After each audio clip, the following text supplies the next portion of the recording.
Ready Check Radio.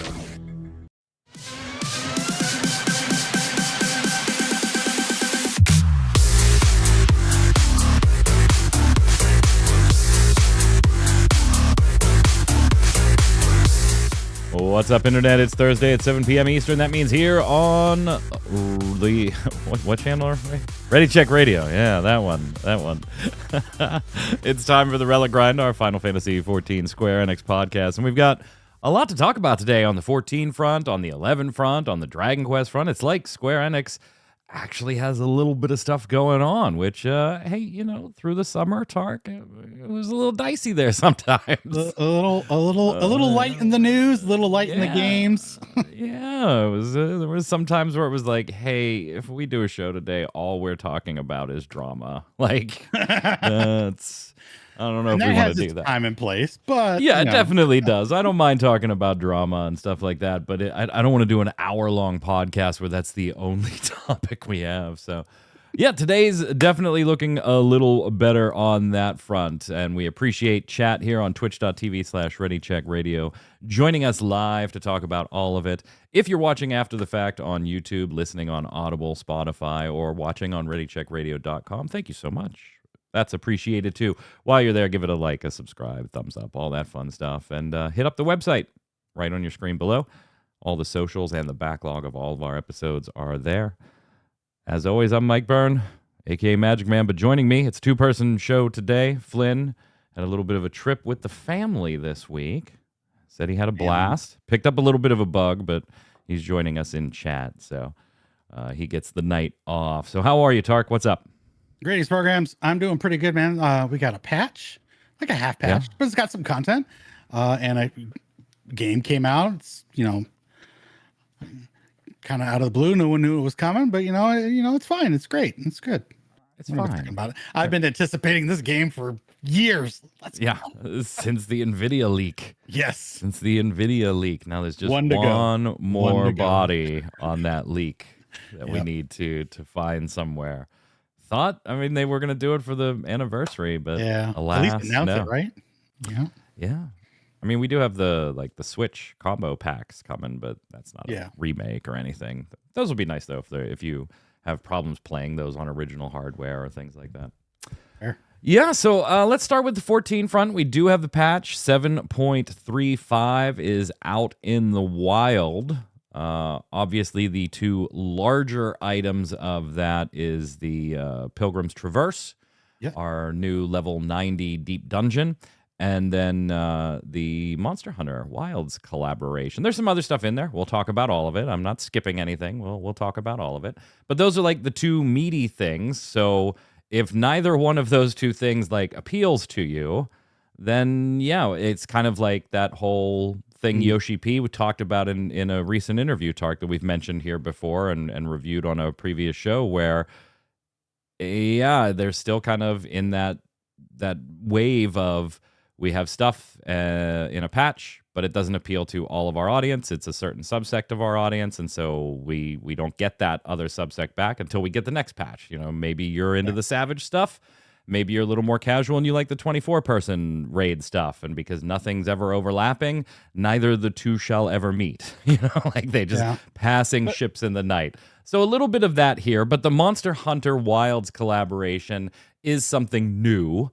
This is not part of like the normal development cycle with 8-person or 24-person content. Have you checked it out at all yet?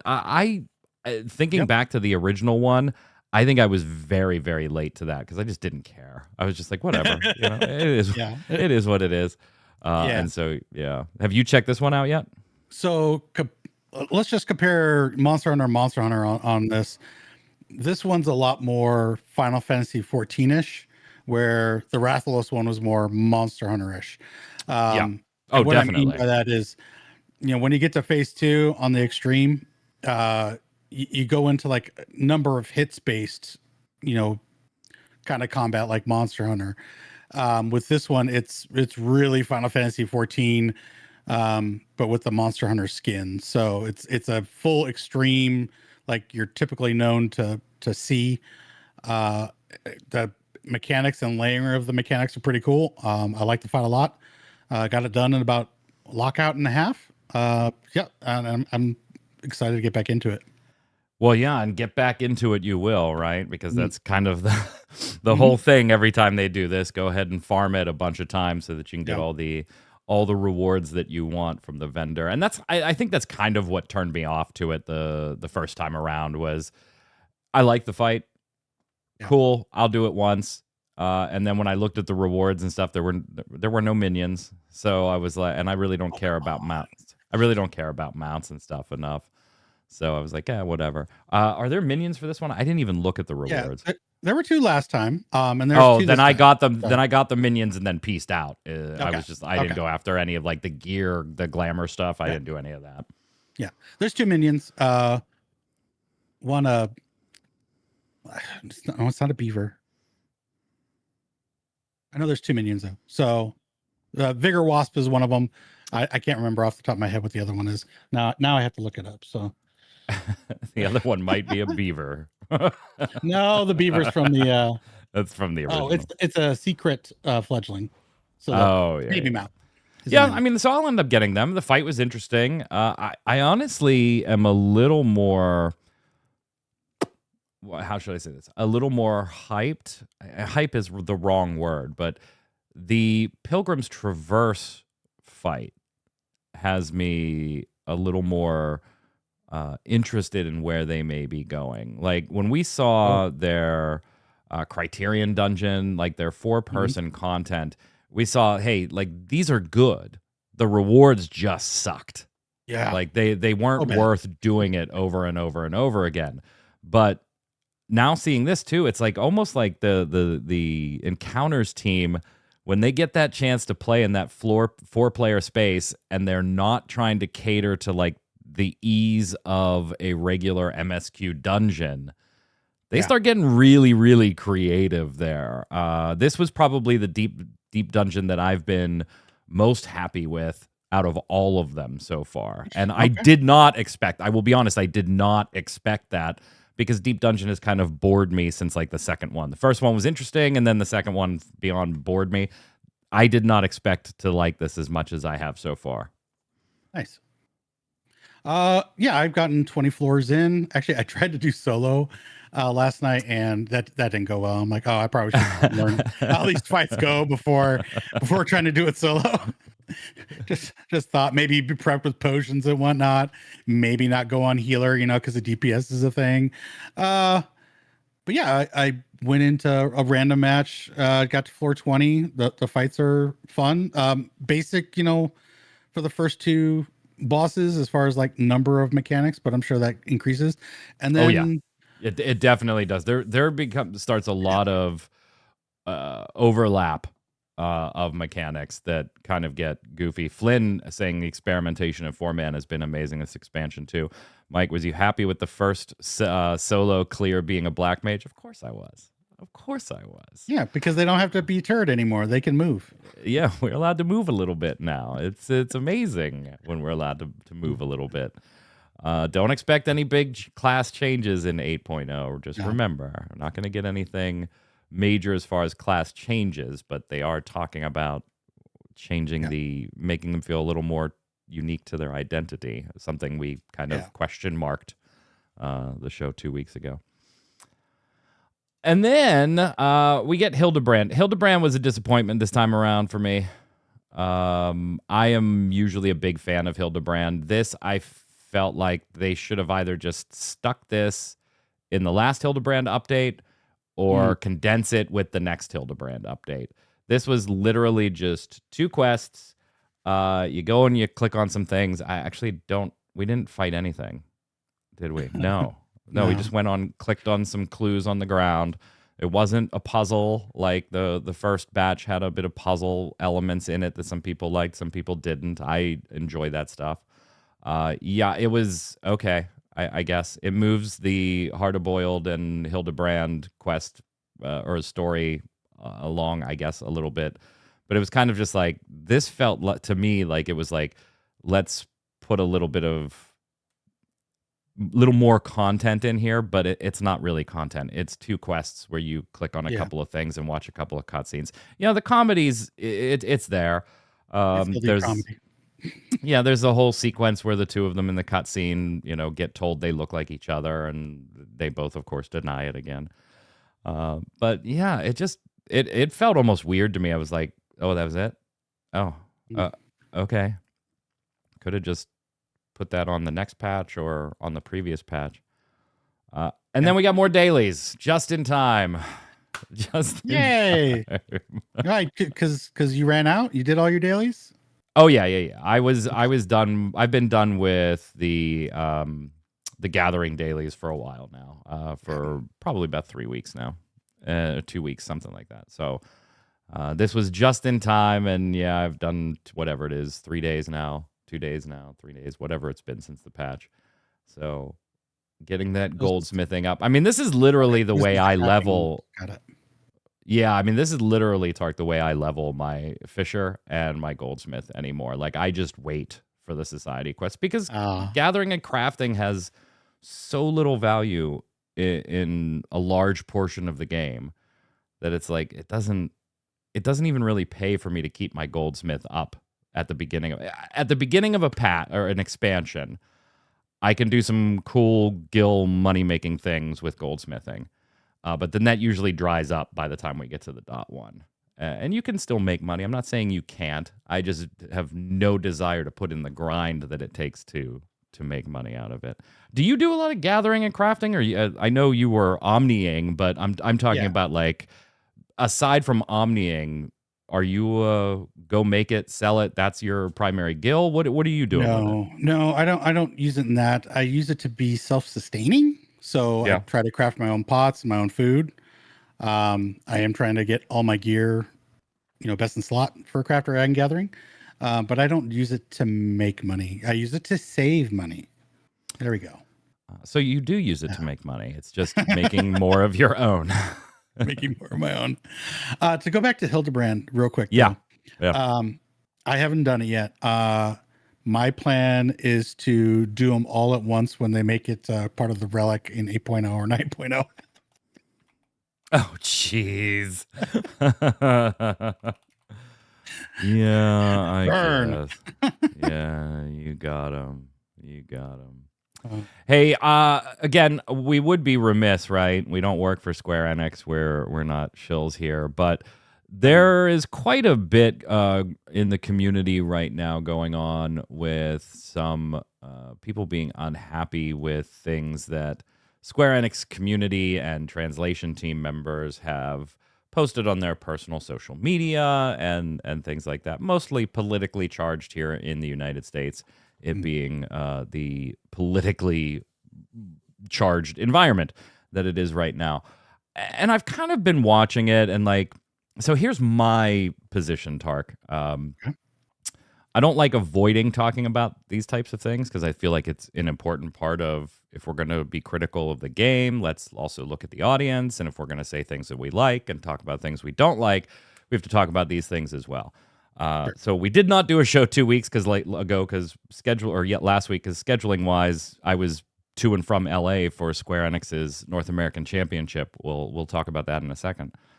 And so I didn't want to do a whole hour on this. So here's my take on this, and I'm not going to limit this to Square Enix or Square Enix employees when it comes to me.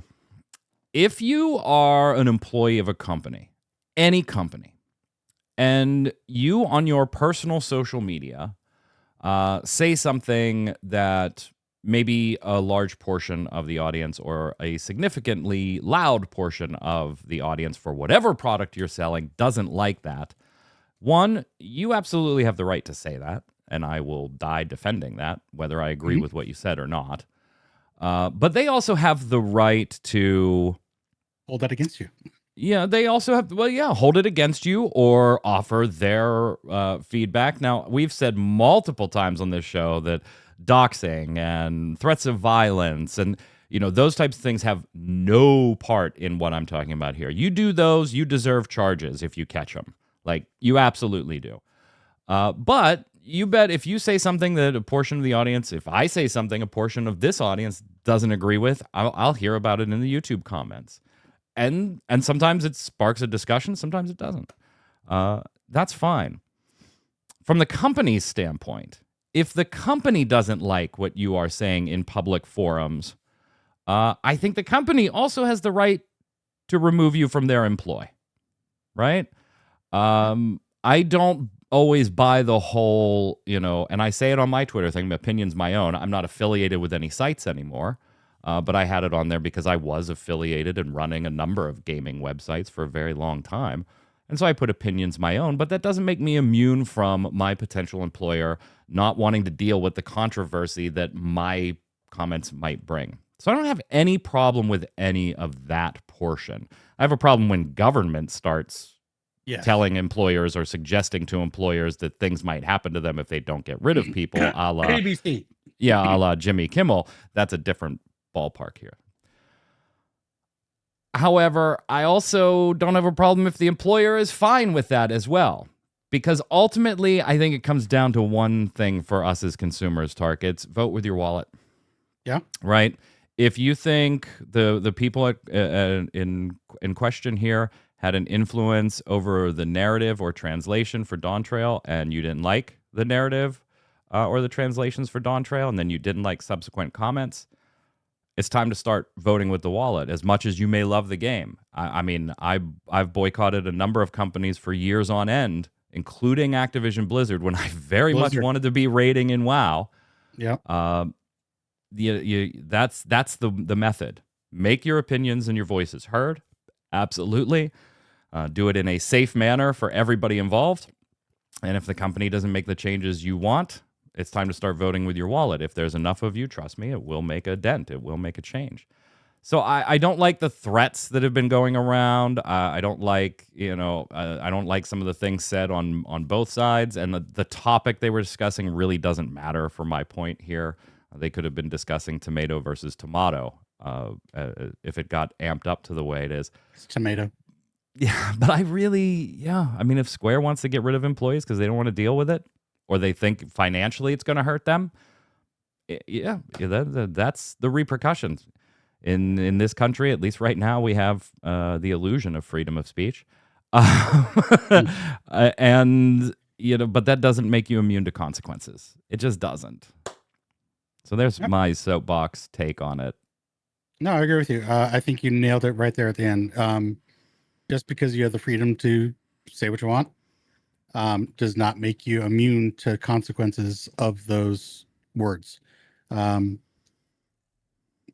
we also just get down to just be nice to each other? I just want the game to be fun, for crying out loud. Yeah, in the context of the game, just want the game to be fun. I play for the game, whether I enjoy it or not. I don't mind making my voice heard, but if I were to go off on a rant on something, maybe people have issues with it. Maybe you have issues with it, but if I'm saying really creepy, messed up stuff, And I've seen some of the stuff you say on Twitter, and we've almost had a conversation or two. No, I'm kidding. And I'm kidding. Whatever. But yeah, it's just am I happy with Dawntrail? No. And I've made that clear here. I'm not in the violently unhappy group either. I'm just lukewarm about the entire expansion so far. And if the next expansion, continues this trend, I don't know if I'm playing the game every day. I just don't know. I would think not. We'll see. Now, I don't know whose fault that is. I think it's actually a much larger problem than somebody not liking a particular portion of the narrative or Wook Lamont as a character or this or that. I think there's a top-down problem with 14 right now. And hopefully Yoshi P has said the right things. Now I got to see it, right? And I don't expect to see it in 7.4 or 7.5. That was already locked in a while ago. But I do expect to see at least the beginnings of it in 8.0 and then certainly in 8.1, right? I know there's a period where they're so far ahead on development that they can't go back and change certain things. So I don't expect to be fully reborn into loving the game in 8.0, but I want to see the beginnings of that improvement. Yeah. But that's where I think Pilgrim's Traverse is pretty unique. Yeah. Having the checkpoint systems, Yep. something that hasn't been in Deep Dungeons before, allowing for, you know, a little bit more casual to get in and get to higher floors. Not have to worry about dying so much and starting all from the beginning. And then at the very top, you got Quantum. You're rewarding your hardcore players with what I'm seeing as the hardest 4-man content that's ever been produced. So I'm excited about that. I can't wait to get to it. Hopefully I can get a team for it. Cross my fingers. But yeah, they're trying to do stuff that's different and bring more people into a single piece of content instead of, casual, midcore, hardcore, and Yeah, just three pieces. Quantum is super interesting. Super Yeah. interesting. Yeah, I'd say that's fair. I'd say that's a good call out, Tark, that I didn't even think of. That like maybe being able to see some of the smaller responses to longer term feedback, even as early as 7.3.5. You know what I have really been enjoying besides WoW, by the way, and Legion Remix is just a blast. Wait. Is it Final Fantasy 11? It is. It is Ah. Final Fantasy 11. I've been back in Final Fantasy 11 a lot for months now. We've been streaming it here on the channel and stuff like that. You're not It's the been only one. Yeah, it's an absolute blast right now. And their servers are actually having more of a congestion problem. We already had previously talked about Asura on the show, where they had to just cut off new character creation and transfers and everything.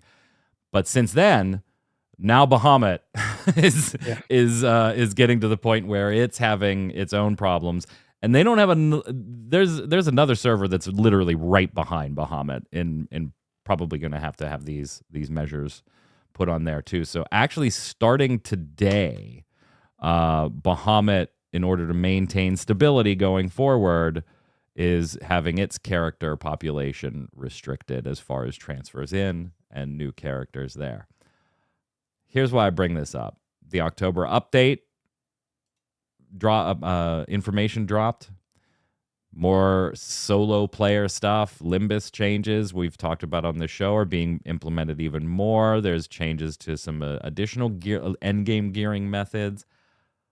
11 is kind of on a little bit of a hot streak right now. Yeah. And it's a game that 4 years ago people were talking about, are we going to make it to the 20th anniversary? Like, are we going to make it there? And then they promised that we would at least make it there. For a game that's in maintenance mode, it is pretty hot right now. So let me pose this little conundrum to you. Yeah. I would hesitate to say that 11 is more popular than 14. I think that would be a dumb thing to say just from a numbers perspective, sheer numbers overall. But I don't think it's out of the realm of accuracy to say that 11's in a little bit of a hotter position right now than 14. Why? Why do you think that is? Let's see. Well, they got the free trial. They do. But they've always had that. Stuff. You got Echoes of Vana'diel. So that's put a spotlight on 11. And I've loved the 11 content in 14. I have too. The Alliance raid is so good. I wish we would have been in Sandy more, though. Yeah. Other than the one trash pull. Yeah. Other than that, I'm not sure. Maybe that's just putting eyeballs like, oh yeah, Square does have another MMO. Let me try this out. Yeah, I don't think that those things certainly help. I'm sure. Whoops, I didn't mean to trigger B-roll yet. Those things certainly help. I don't know. I think those things have like just put eyes on the game. Yep. There's not anything really going on in 14 that causes a time sink right now, right? Like 14 does the relic grinds or some of the other stuff that, that's a time sink. Literally, there are days where I log in, do my Allied Society quests, and then log out. That's it. That's all I do. And that might be 5 days in a row. And I'll go play Legion Remix, or I'll go play something else. Silent Hill F, maybe a couple of games we're going to talk about here in a second. And I've played 11 since launch day in North America, and there is still shit I want to do. Like not looking at much. 14 going, there's a lot of stuff I haven't done, because that's the case with every MMO, right? You're never going to get everything. Most of us are never going to get everything done. But there's a lot in 14 that I look at that I'm like, do I want those minions? You bet your ass I do. What do I get? Oh, yeah, I got a PvP. Nah, I don't want them that bad. You know, in 11, there is still like a list of, oh, shit, that's right. I haven't done that yet. It's been 20 plus years. I also think there's something to be said that once people start getting into it a bit and they get further, the progression never stops. True. That's true. You know, and you just don't see that in MMOs these days, right? You still have the merit point system. You still have the job point system. Even the gearing system may not be everybody's cup of tea. I get it, because there is a bit of a grind in there. But it is go get the pieces of gear you want. Now let's stick with those for a while and upgrade them and upgrade them and upgrade them. And it's not just a vertical progression in 11. Right. You have so much horizontal progression and different pieces for different builds and stuff. So, granted, it takes a typical, an average user a while to get to that, to appreciate it, but it's there, and it doesn't take anywhere near as long to get there as it used to. Yeah. It is very, like, Flynn says, the whole numbers go up satisfaction. It very much is. Like, I have multiple classes at 99, and then through various numbers of merit and or job points, depending on the class you're talking about. And I'm nowhere near maxed out on any of them. Like, I'm just not. There is still stat progression to go after, and then that's in the midst of going after gear. Just a different age, man. Give me an updated one, please. I know, right? An updated one. Prettier and a slightly better user interface. That's all I really wanted 14 version 1 to be. was 11 with WoW's interface. That's all I wanted. And then version 1 just didn't work. Yeah, it was bad. Have you? Okay, so let's talk about it. You mentioned at the top of the show. Have you played Tactics yet? Got it day one. I've been playing off and on, been grinding it out. I know some people were like, Tactician is broken, and I'm like, dude, this is so much fun. I love it. Is broken though. It is. It is. I mean, it is broken. It is broken. You just gotta think about it better. You're like, okay, I don't want to be hitting these monsters, man, because their counterattack hurt. I'm gonna throw stone to the wind. Let's go. Are you missing that it's not the original? It's the War of the Lions edition.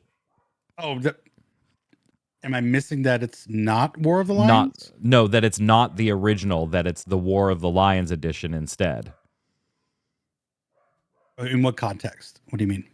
So some of the updates, well, minor story beats, yes, but also some of the updates to systems. It's not the PlayStation 1 version of Tactics that we got remade here. It's the War of the Lions version that we got remade. So I'll say this.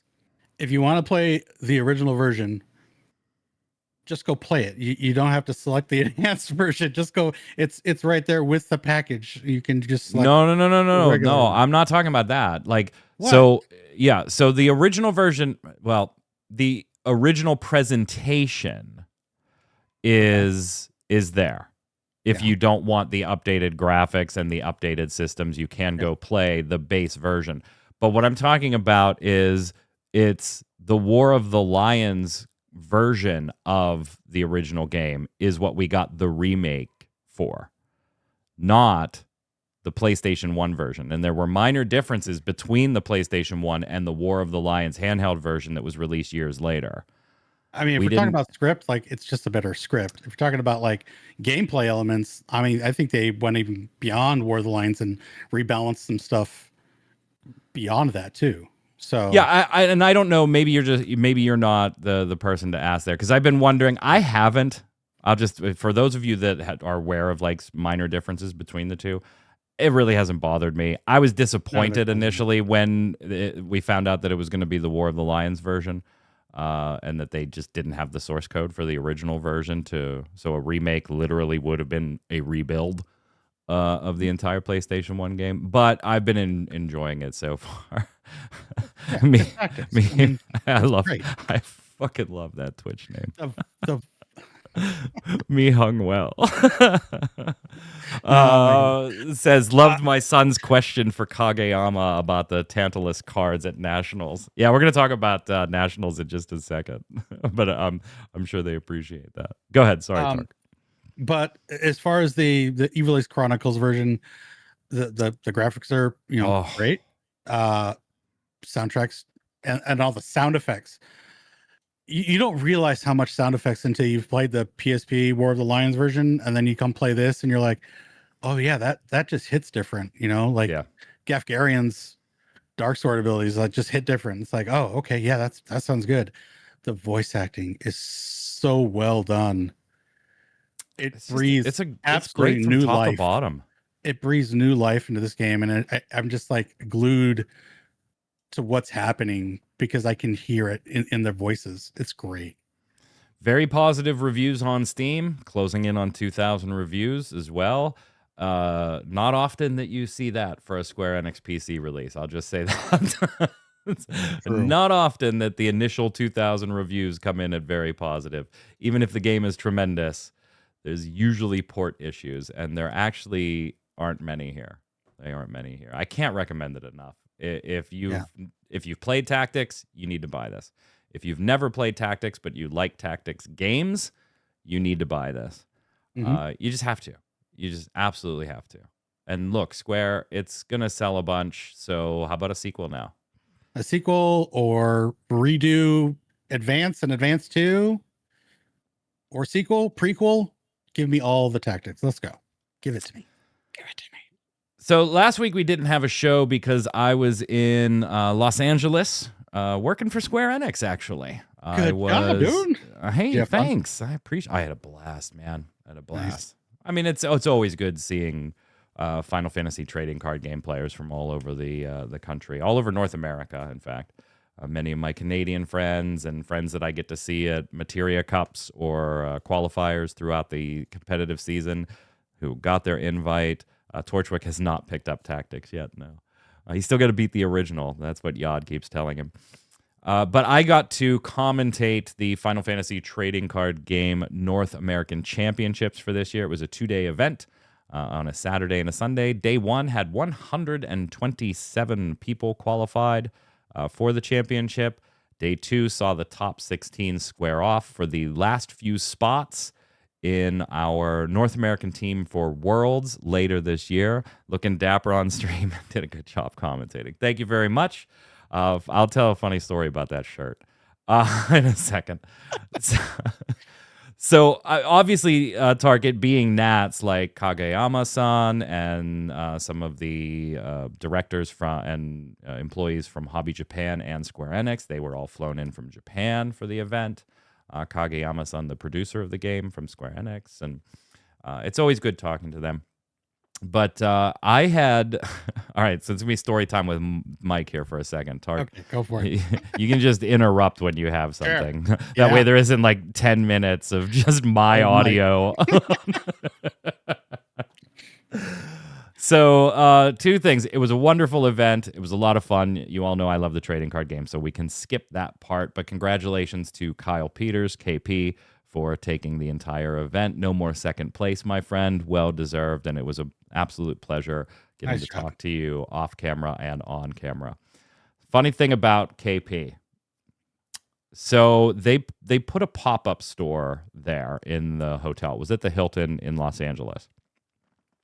And they put a small pop-up store there for the event both days. Because day two, there's all kinds of side events for anybody that didn't make day two, like Gunslinger, where you can sit there and play against the team that creates the game. There's the Wolves Den format. There's a bunch of fun side events going on. And they put up this pop-up store, and it had, sleeves and play mats and some plushies and, the little gotcha boxes. And I mean, it was a nice little store. And KP and I were actually talking to the team in the hallway as they were putting it up on Friday for what was the last chance qualifier. There were still 12 spots or 16 spots that people who had qualified couldn't make it. And so they give those spots away at a last chance qualifier the day before. That was not streamed or commentated. But those people went in and had just started playing, and they finished the pop-up store, and KP and I and 2 others were talking to the staff as they built it. And we were their first 2 customers. Now, I have played KP in competitive environments, I think twice. Twice. And I'm 0-2 against him.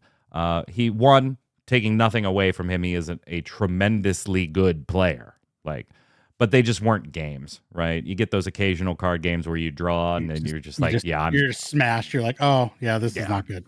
Yeah. So someday I'll get an actual game against KP. So I'm 0-2. So he goes up and one of the other 2 guys buys like $30 worth of stuff. Another person buys like $30 or $40 worth of stuff. KP goes up and he buys like $250 worth of stuff. And the employees are like, oh yeah, KP always spending money. So I picked all of my stuff, and they rung it up and they said $330. And I said, yep. If you can't beat KP at the table, I'm gonna beat him right here. So I charge my card. I go sit. Yeah, now 1 and 2. I go sit with KP and a couple of guys, and he's cracking packs from a legacy box, a legacy collection box, and I had bought one too. And he's cracking packs. And so I start cracking packs at the table too. And I get a full art foil Laswell for night stack, so that's looking good. And then I crack a signature 4-color wool. There are 2 signature cards in the set, and I pulled one of them. Mm. And I was like, okay, what a way to start Nats weekend. Hey, look at this KP, and he's like, "You son of a bitch!" He is very, very funny. So we talked about decks. He's an absolute gentleman. You're right, Flynn, and always propping up his local community and fellow players. Absolutely, he was interviewed like 3 times on the stream through the course of the weekend. I had for the event, when I do Materia Cup commentary, I wear a shirt and a tie because I take it seriously. Yeah. It's always a fun match playing him. Yeah, me. You are absolutely right. It's always fun playing KP. He's just a good dude. And so that's kind of like my thing, the commentator and the tie, right? So when they picked me to do commentary, I said, I got to wear a tie, no doubt. But I don't want to do white shirt, black tie, which is what I do for the Materia Cups. I'm going to swap it. Okay. But I wanted to see if I could get black button-down shirts with the Final Fantasy TCG logo above the pocket, embroidered above the pocket. And I have no desire to buy 70 of these things, right? Like, all of those sites online are like, they're $8 a piece. Minimum order, $200. And I'm like, I don't need fucking 200 of these things. I know I'm going to pay more, but can I get it? And so I find some place that's going to make them, and I order 2, and I send the art and everything over. And now here's where I like kind of sat back and was like, all right, we just wait to see if this happens or not. Because I'm literally sending in a trademarked image. It's a logo, right? Just some dude in Pittsburgh is asking that we embroider this trademark on here. So it's not cheap shit. I'm asking them to embroider it. Yeah. And I'm fully expecting to get an email back that says, can you show us in writing that you have permission to ask for these? Right? Because it's going to be them that's in trouble, right? I can place any order I want. But if they fulfill it and pay it and I pay them. And so 2 days goes by and I get an email that says approval required. And I'm like, shit, I knew that was going to happen. And I open it up and all it is, hey, the image you sent us is a bit too complex. We've simplified it a little bit for the embroidery. Can you approve the new image? Oh. And so I go and I look and I'm like, looks damn good. Approve. Send it off. Go, go, go, go. 3 weeks later, the shirts arrive. And I'm like, okay, I don't know, I've sent things into inked playmats before and then say, no, we can't do that. Like, I'm not going to name the company because I don't want to get them in trouble. If any of my friends at Square Enix happen to be watching this. Then I was convinced. So I had 2 shirts, one for Saturday's stream, one for Sunday's stream. And then Tark, I was like so nervous. I didn't show anybody them Friday. Like I think 2 people outside of my family knew that I had these for this event, and I had a white tie for this black shirt, and I had my a tie pin that had FFTCG engraved on it. That was no big deal, right? That's just engraving letters. So Yeah. But I was so nervous because I am having, while we're there doing the commentary, like I have to work with Square's branding team on, the slides. Now, Eric and Ty from the Shantoto cast, who were in charge of the production, and they were fantastic. I love those guys anyway. They're the ones like that actually had to work with them. When I say I'm working with them, I mean I am in the room. In proximity with them. Yeah. And they're literally going through all the slides, the overlays, to make sure Square Enix's logo is the right size compared to the Hobby Japan logo, and that the placement doesn't cover up copyrights. Like, the branding people are doing the branding job. And here I am, shirt, tie clip, in illegal Square Enix clothing. And I'm like, I have visions of one of them coming up to me and going, like, look, it looks great on stream, but after this is over, we're going to need to take those with us, or have us, watch while you destroy them. We can burn them after you take it off, or we can burn them while you're in it. Right. I just had visions. And luckily nobody did. My shirts are back home with me. But it was just a great time. It was such a good event. It was great being picked to do it. I hope they'll pick me again. I did apply for Worlds, but I think the judges and commentators that come from North America, I think they're pulling from the group of people that already plan to be in Japan. Because I don't think they're like paying travel to Japan for the judges from North America or the commentators. Yeah. So I don't think I'll get picked for Worlds simply because I'm not shelling out a few grand to go commentate. If they want to fly me out there, then yeah. So I applied, but I don't expect to get picked for that. But hopefully I'll get to do Nationals again. It was a blast. And Brian, my co-host, who kind of filled in at the last moment a few days before the Nationals actually took place, was tremendous to work with. Brian is just a fantastic guy. Love him already, but he did an absolutely great job. It was a lot of fun. It was a lot of fun. Did you? And I did. Oh yeah, we did do an interview with Kageyama-san on stream, and that's why they're referencing that in chat. One of the questions I asked, I said, "Look, I would be remiss if I didn't ask you this for my son and for some of my friends out there. Are we ever going to get more Tantalus members as a job that aren't named Zidane?" Because every single one we have is card named Zidane right now. Yeah. So he was very gracious on the interview. How long is this fucking show, man? So funny thing, on the interview, I wanted that to be just like a fun little entertainment-based interview, not informal or informational interview. Yeah. And so I had organized with Square the week before to send, I said, hey, I'll send 5 or 6 questions over. Can we get Kageyama-san to come on camera and do an interview? And they said, well, look, we'll check. And I said, well, if he can't, can he at least give me the answers in writing? And we'll read them as in between matches things. And they were like, cool, we'll check it out. And they were just like dumb, fun, we're at Nationals, let's have fun questions. This wasn't like hard-hitting journalism, right? Yeah. And so they were like, who's your favorite protagonist? Who's your favorite Final Fantasy antagonist? What's your favorite card art the first time you saw it printed on the card stock? Just like goofy, fun questions. And when is the digital version of the game coming out? Right. And I sent them over a week ahead of time, just so that if he agreed to do it, because he travels with a live translator, just so that there would be a comfort factor. Like he could have the questions translated. He could take time to formulate his answers, have them translated into English. So that was cool.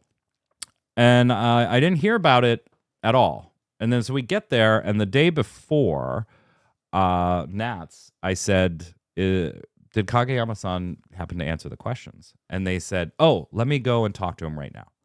And they came back. And we're doing the day one stream. Like, we're doing it. We're like round 6 of 8 or whatever when I asked this. And they come back and they say he doesn't want to answer these questions. He feels that these questions are more for members of the team. And I said, well, that was kind of the point. We just wanted this to be lighthearted. We sent it to him, and I had even said anybody from the team can send answers in writing, and we'll use it as like a running filler thing throughout the day. And she said, so I thought the whole thing was off. And Sarah at Square Enix says, he wants you to make questions more specific to the producer, and then he'll come on the stream and answer them. And I said, are you sure? You know, because I don't want to put him in a spot, because we had recent bans, and I'm like, if that's what he wants, I'll ask those questions. Yeah, hard hitting. Let's go. And she's like, that's what he wants. So we finished the day 1 stream. I go to finish up setting or tearing some things down and going to dinner and everything. And I go back to the hotel room and I start writing questions. And I made the first one and the last one softballs, right? Just like a get into the interview, get out of the interview questions, right? The question 1 was something like, what have you seen? Has there been any surprising combinations or anything that you and the team have seen in the competitive season this year? And the last question was like, if you were at the final table for the North American Championships and it was 1-1, and you had to win this next game to go to Worlds, what deck would you want to be shuffling? Just total softballs, segue in, segue out type stuff. And so I sent them. There's like 8 questions, 9 questions, and those 2 little softballs were part of those 8 or 9. And the next morning, we're starting the stream and everything, and Sarah comes over to me and says, when do you want to do the interview? He will come over and do it on camera. We need to strike a couple of questions. And I said, okay. And I thought he was going to strike the ban question or the Yuna question. I thought like was a really good one, but I didn't know if he would answer it because it was like, hey, we know you test the game, but how did Chaos and Yuna get through that testing and just end up banned a few months later? And I'm like, those are the ones they're going to strike. And so she brings the thing over to me and she says, strike question 1 and strike question 8. And I was like, you got them. I'm not going to fight you on those. You got them. They're struck. And she said, cool. Whenever you want, let us know. Give us 15 minutes and we'll bring him over and everything. Because he wrote his answers out in English. And because he wanted to do the interview on camera in English too. All right. Cool. Yeah. And he answered every single one of the questions. He didn't give like bullshit PR answers like on the Yuna and Chaos thing. His answer, I'm being succinct here. Go check the stream on Square Enix's Twitch channel. It's in the day 2 stream. He just said, hey, it got through not because we didn't recognize that those cards could be abused or broken, but our team didn't think they were unfun. Like we thought they were interesting and fun, even if they could be, a higher power level than maybe some people would have liked. We thought they would still be fun. When the community reacted to these cards just making the environment not fun on a large scale, that's when it's our responsibility to say, okay, well, we thought they were fun. The community doesn't, and they're the ones that buy the cards. We got to ban these or limit them, and is what they did in those cases. Wow. I mean, he did them, and he was so sweet.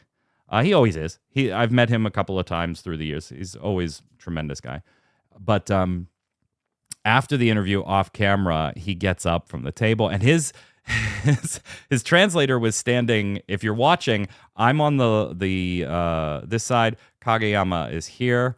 And then off camera to Kageyama-san's right is his translator. She's standing there and she's got like the clipboard with the questions and his answers on it. I have my phone with my questions on it. He has his phone with the answers on it.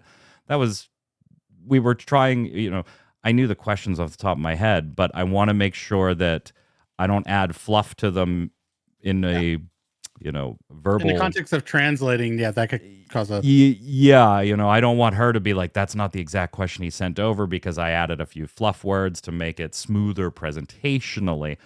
But yeah, it all worked out. It was fine. Afterwards, he got up and off camera, he said, I apologize. My English is not so good. And I was like, you darling of a man. Like, you don't ever have to apologize for that. It was perfect. You went so far above and beyond on this, like, bullshit ask of mine. Like, hey, want to do an interview on stream and everything. But, like, he took the questions. He wrote his answers out in English. He came in. He delivered them in English. They were straight and to the point. He had fun with them. He did give people a tease on some stuff that is coming multiple sets down the road. Like, he didn't give me bullshit PR answers. It was a good interview for the event. If I had been doing it for press, I probably would have pushed on a few things just to let you know. But because of the nature of the environment of where the interview was being done and the lighthearted nature of the interview, you know, I didn't really push him on a couple of things. But yeah, it was a very good interview. I'm glad you liked it, and it was all credit goes to Kageyama-san on that. I was a know though, court stenographer. Did you and your co-hosts at all have any cotton and pepper dodgeball kind of moments? No, what? What a shocking upset. I was shocked. So there was one thing we thought about doing, but we did not do. Oh. No, Square wouldn't have had a problem with it. It's nothing like that. When Brian, and to Brian's credit, was Brian's idea. He asked if I would be okay with it, and I was like, absolutely, I'm okay with this. In the format for day one, it was 8 rounds of Swiss. And you had 2 decks that weren't allowed to have cards overlap. So a playset is 3, but even if you had 1 copy of a particular card in deck A, you couldn't have any copies in deck B. It wasn't like you can split the playset. No. Okay. If you use a copy, it can't be in the other deck. And you have to play deck A for rounds 1, 2, 3, and 4. And then everybody switches to deck B for 5, 6, 7, and 8 because these are best of ones. I'm not going to get into my dislike of that particular format, my personal dislike of that particular format. It's very weird, and that's a topic for another time.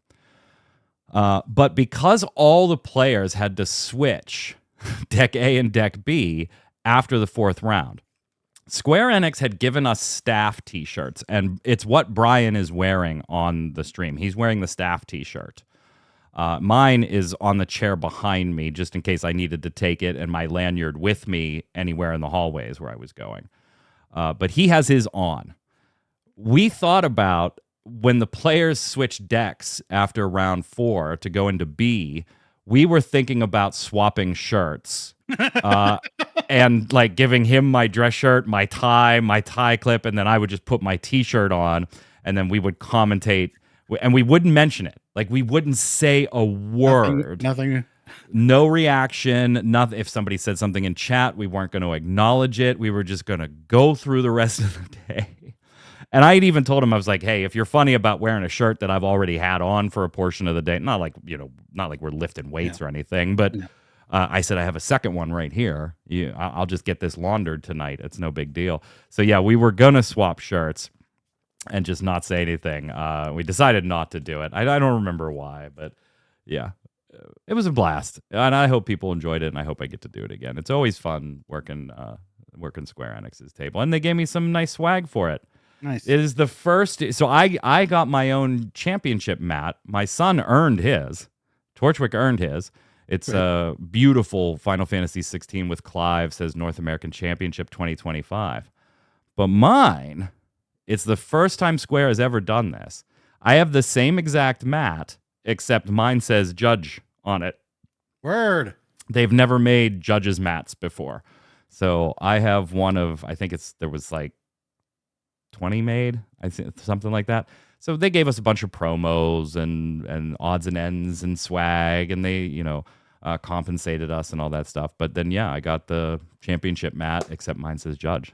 So it's very cool. You're official now. So if anybody gives you lip, you're like, I know what I'm talking about. Okay. Yeah. Look, my mat says judge. All right. For a game that doesn't have an official judge program yet. Yeah.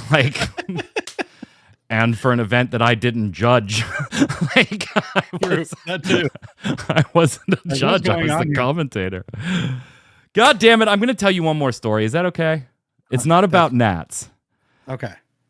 All of a sudden, new starter decks came out last Friday. Okay. And all of a sudden, they've been showing up in big box retailers, which is great. Oh, okay. They've been showing up in Best Buys. They've been showing up in GameStops.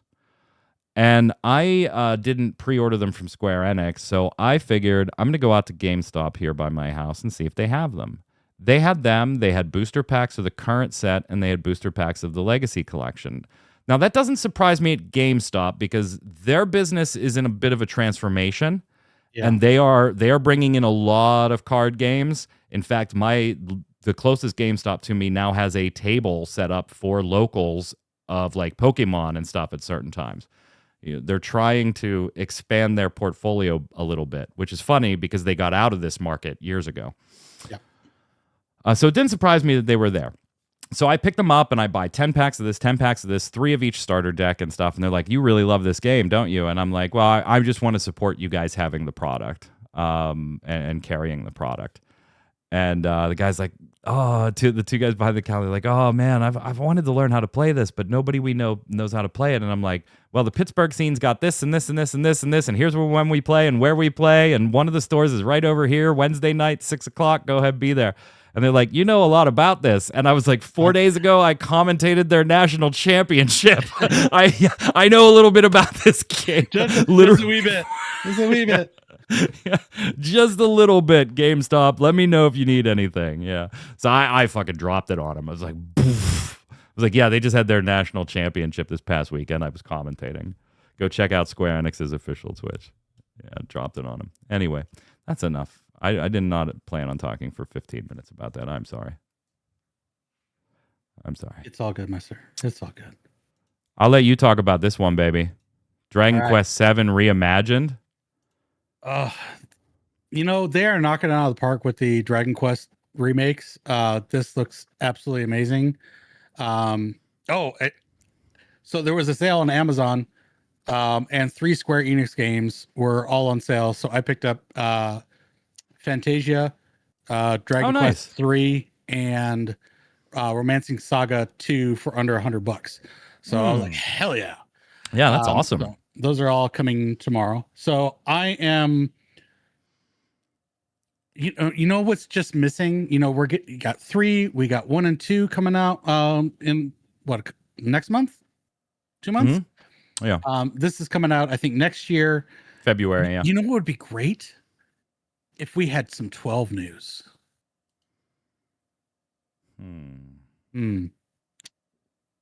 But yeah, this looks amazing as well. I don't know if they're going to do the full trilogy like they did, 1, 2, and 3, but this announcement came out of nowhere. I know, just that. Yeah, it was a Nintendo Direct. I'm like, what? Yeah, sweet.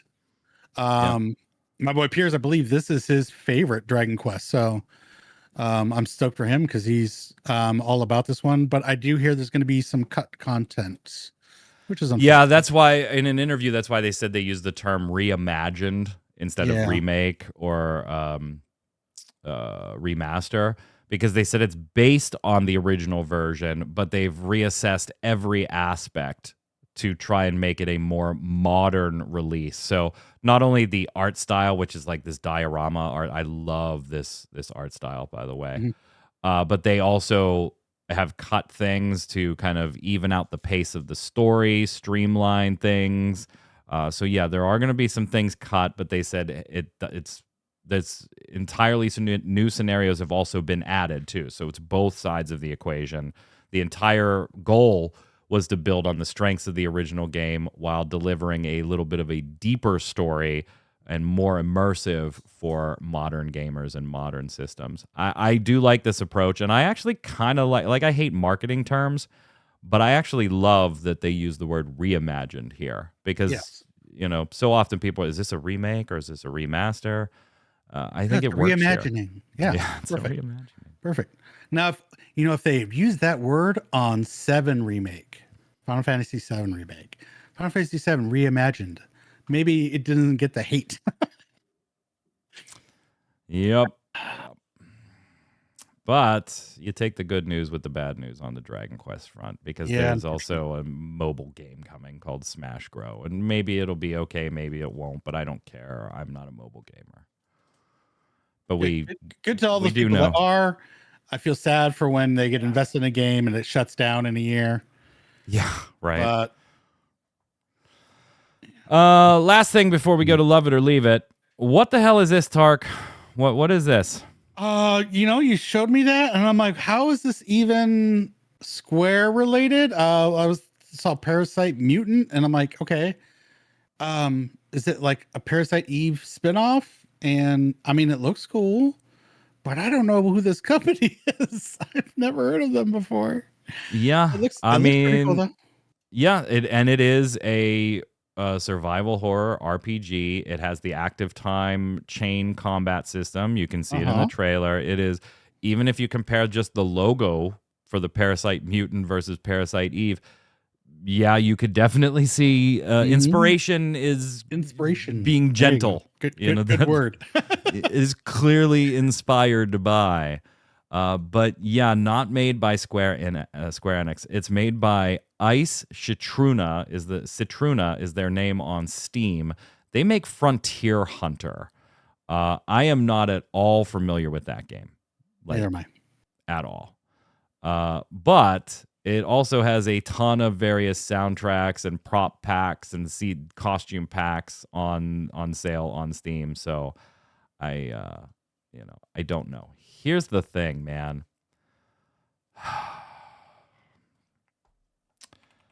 want to go look at their review real quick. Can we get a Parasite Eve reimagined? Right. Yeah, so the deluxe edition is $48.36, but that basically contains all the DLC.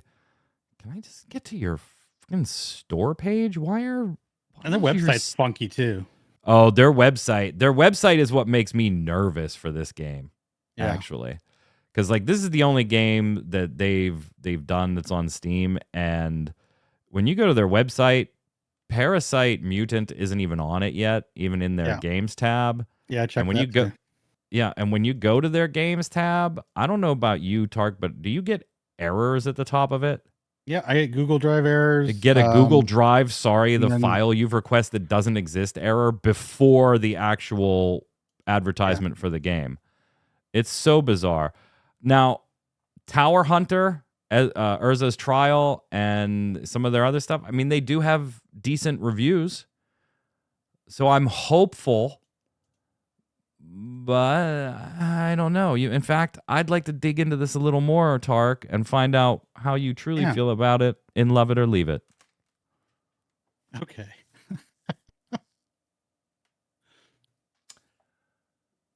Love it or leave it is the way we end every episode of the Relic Grind here. It's where I give you a Square Enix topic, and you tell me whether you love it, want more of it, or leave it never to be seen again. Tark, I want to know how you feel about a Parasite Eve game. I don't want to say sequel or remake or whatever.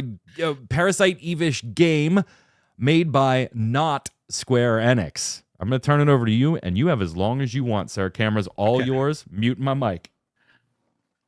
I am absolutely fine with that, because sometimes there are genres or sets of games that are made and then they just lay dormant and they don't do anything with it. So what's wrong with another company picking up that idea, expanding on it? And the similarity that I'm going to use here is Ogre Battle. Square has Ogre Battle, but they really hadn't done anything with Ogre Battle since they picked up they may have re-released some versions of the games, but so when Unicorn Overlord came out and it was Ogre Battle, I am stoked for that. And the game is amazing. So when I see a Parasite Eve, not Eve, come out, all I hope is that the game is awesome, because people are going to be spending money. So as long as the game is good, I don't care who makes it. Just make good games and people will play them. I will play them. I'm not just strictly Square Enix. You make a good game, I'm going to support it. I'm going to play it. So I'm all for it. Love it. Yeah, I'm going to have to give this one the leave it, only because there's no fence sitting here. and this is one I don't think I've ever had a love it or leave it where I really want to defense sit as much as I do on this one. Is it because you're just worried about it? Yes. Okay. You nailed it, brother. You nailed it, brother. I have no problem with a Parasite game being made by another company, or even, I mean, let's call this what it is. It looks, from everything I've seen so far, and admittedly that's damn little, it looks like a Parasite Eve ripoff. But I'm a fan of ripoffs and clones that are done well, to your point. So I don't have a problem with that per se. It's legally distinct, the best type of distinct, right? Yeah. But I am more than a little concerned at some of the things this company has made and the way they have their DLCs and the way, like, even their own site throws errors that I'm just like, but then you look at their 1 or 2 games and they have very positive reviews and you're like, what the fuck is going on with this company? So I'm gonna leave it for now. But I'm gonna play it, and there's a chance I may switch to love it with you, but I gotta leave it for now. So let us know how you feel about it in the comments. Go ahead. Yeah, there's just when I make the distinction between Ogre Battle and Unicorn Overload, there's something about Atlas making a game and then some no-name company that you've never heard of making the game that you might be wanting. So I can understand your apprehension. That's going to do it for our show here today. Let us know what you think in the comments below on any of the topics we've talked about today, including the 20-minute diatribe I went into on Final Fantasy TCG. Sorry, Tark. We were going to have a shorter show than normal today with just the two of us. Instead, it's running over. Hey. That's me. Stuff for next week. Let's go. The gift of gab. The gift of gab. We'll be back next Thursday, 7 p.m. Eastern, with another episode of the Relic Grind. Don't miss Gaming Gumbo, our weekly gaming wrap-up on Tuesdays here on Ready Check Radio at 7 p.m. The latest episode of that went up 2 days ago is on YouTube and on the site for you right now. Until next week, Tark, where can everybody find you? Twitch, Twitter, YouTube, all at Tarkov Gaming, playing Final Fantasy XIV most of the time. Also doing Tactician on Final Fantasy Tactics. You can also find me here on Ready Check Radio Saturday nights, where we're at the end of Final Fantasy V. We got to get the legendary weapons. Saturday night, Final Fantasy V, midnight Eastern. Don't miss it right here. That's why you should follow us on Twitch. I'm Mike Byrne. You can follow me right there at Magic Man 1, but more importantly, follow at RC Radio, RAIDEO on Twitter and everywhere else, and you'll know every time we're going live with a podcast, Tark or one of our other staff members are streaming, or we're doing our Monday night Final Fantasy TCG live local gameplay. See you next time. Stay safe. We'll see you on the servers.